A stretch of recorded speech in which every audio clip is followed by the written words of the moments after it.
Hi everybody, today we are going to talk about how to find the limits of summations.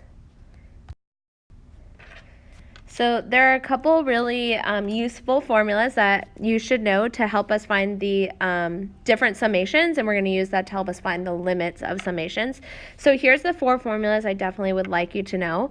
So remember, this is sigma notation.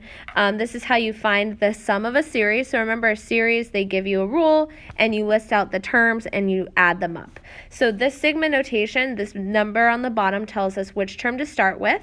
The number on the top tells us which term to end with. So this would be the sum of the first nth terms. And then we have four different types of series here. Here we have a constant series. So for a constant series, every single term in your series is the same number. So let's say it's just 5. So this sum would just be saying 5 plus 5 plus 5 plus 5 plus 5, so on until you reach n. So to find that sum, you just do the constant times n, however many terms you have. Now that's only for constants, and then there's three others that I would like you to know. This first one is just for the series I. So remember, when I is 1, the term is 1. When I is 2, the term is 2. So it's essentially saying 1 plus 2 plus 3 plus 4, so on and so forth. So rather than sitting there and adding it up by hand, there's a formula for the first nth term of this specific series, and it's n times n plus 1 all over 2. And there's the same idea for these two specific series for I squared. So 1 squared plus 2 squared plus 3 squared plus 4 squared, and the same for I cubed. So make sure you know these four formulas. Numbers 5 and 6, these last two are actually properties of summations, and they're actually kind of similar to properties of limits. So if you want to find the summation of an expression that has the sum or difference of two different terms, you can actually find the summation separately and then add or subtract those values. So this is very similar to limits. Another thing to look for is if you have some type of scalar multiple, something that is constant, you can actually pull it out front, just like we do with limits, find the summation of the rest of the term, and then multiply that by that k value. So we're going to be using both of these today. But the main idea is we're going to try to find ways to use these properties to create scenarios where we have a constant, just I squared, or just I cubed, because then we could use one of these formulas. All right, so let's start with just practicing how to use the formula. So here they would like us to find the sum of the first 200 terms of I. So here's one way you could do this is by sitting there and adding up 1 plus 2 plus 3 plus a bunch of other numbers plus finally 200, but obviously that would take you a really long time. So luckily we have a formula. And that formula is n times n plus 1 over 2. So to find the sum of the first 200 terms, it's just 200 times 200 plus 1 all over 2. And if you multiply that out, we get 20,100. All right, go ahead and pause the video and give this one a try. See if you can practice using that I squared formula. Okay, so here the sum of the first 10 terms of this series is going to be 385. Okay, so now we're going to be using our properties to help us evaluate the sum. And instead of finding the sum of the first 10 terms or the first 200 terms, we're going to find the sum as n approaches infinity. So we're going to find the infinite sum. So we actually did learn this with specific types of geometric sequences. And if you remember, some of them have infinite sums, some you can't find the infinite sum. So it's going to be the same case here. But essentially what we're going to start by doing is find a way to find the sum of this in terms of n. So let me rewrite this. And we're going to look for ways we can use those properties we talked about. So the first property we're going to look for, one thing I always look for, is some sort of constant that I can pull out front. So I want to remind you that with each term, I is changing. So for the first term, I equals 1. For term 2, I equals 2. For term 5, I equals 5. However, the parts that aren't changing are this plus 2 and actually this 1 over n squared. So although n is a variable, 1 over n squared is constant. So since it is a constant, it's essentially a scalar multiple, and I can pull it out front of my summation, and then I can find the sum of the remaining, expression. So when I look at this remaining expression, I know, well, there's no formula for the sum of the first nth terms of I plus 2, but there is a way to find, to use the formula for just I and for just a constant. So now we're going to use that other property where we can find the sums of the two terms separately and then add those sums. So I'm going to write it like this. And then I can find those two sums separately. So this, I can use that formula that we talked about.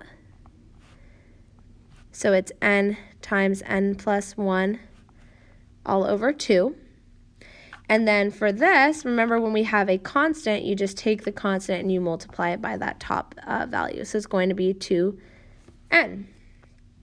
So for here, I'm going to try to simplify this expression. So I'm going to start by combining these two terms. Think of this as 4n over 2. So we have n squared plus n plus 4n.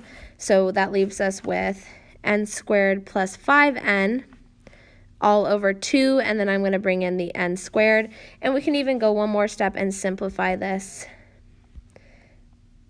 to this. So this could be a general formula to help us find the sum of the first 10 terms, the sum of the first 50 terms, or the first 10,000 terms. But we can also use it to help us find the sum as n approaches infinity. So we're actually going to take the limit of this expression. And this is what we talked about last week. Remember, there were 3 rules. The first rule is if the degree in the denominator is larger, the limit at infinity is 0. If the degrees are the same, the limit is the ratio of the coefficients. And if the degree on top is higher, then there is no limit. So here the degree is equal, so our limit is just going to be 1 over 2, the coefficients of our highest degree variable. So there you go.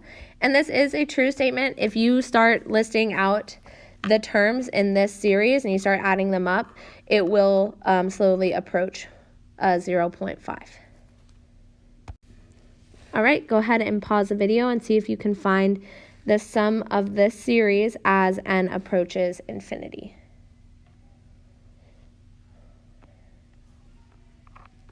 Okay, so the first thing, once again, that I looked for was I looked for any type of constant that we can pull out front.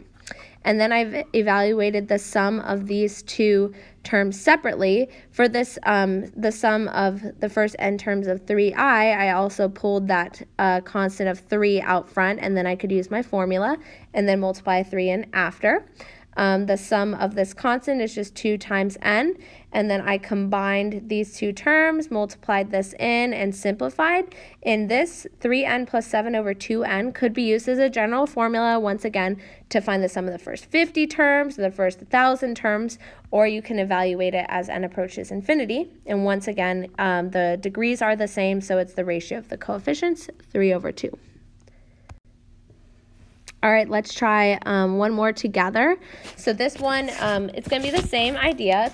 It's just a couple extra steps involved. So the first thing that I'm going to want to do is I'm looking for that constant that I can pull out front. But in order for me to find that, I'm going to need to multiply this out a little bit better. So I know that if I combine those two terms within my parentheses, it becomes n plus I over n.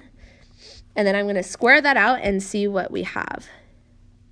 So if I square this binomial over here, we're left with n squared plus 2ni plus I squared all over n squared times 1 over n.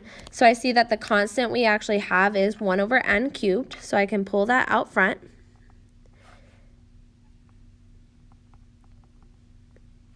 And then what we have left is n squared plus 2ni plus I squared.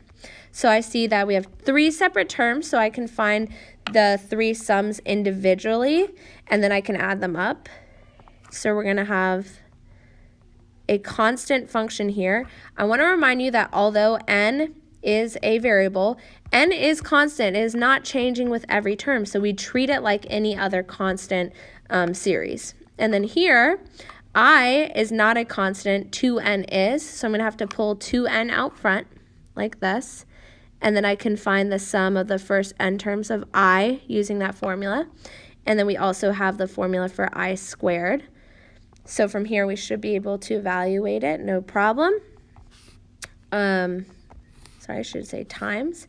This one, please be careful with. Remember, our rule for constant is you take the constant and you multiply it by how many terms you're ultimately finding. So n squared times n is n cubed. I know this doesn't look like a normal constant, but it is. This value is not changing. And then here we have 2n, our constant, times this summation, which is n times n plus 1 over 2. That's our formula. And then we have the formula for the last one as well. So we have n times n plus 1 times 2n plus 1 all over 6. So now you kind of have to go through the process of actually combining like terms here.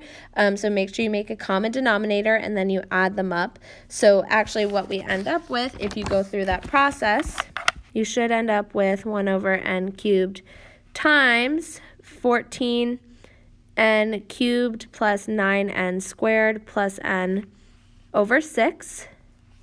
And then we can multiply this in and simplify it. So we have 14n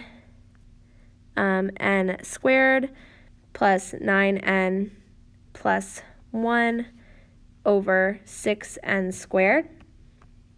And now this could be the formula that we use to evaluate the sum of the first however many terms, or we can evaluate it as n approaches infinity using our limit. And once again, the degrees here are the same, so our limit is going to be the ratio of the coefficients, and 14 over 6 is just 7 over 3. So there you have it.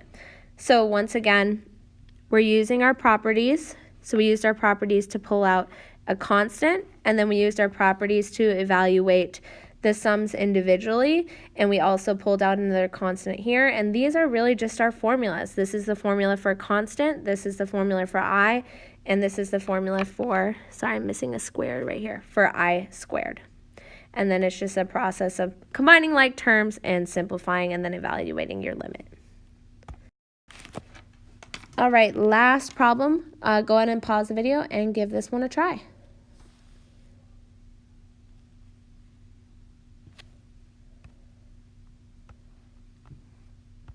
All right, so the first thing I did was I combined those two terms into a single term so I could find my, my common or my constant to pull out front.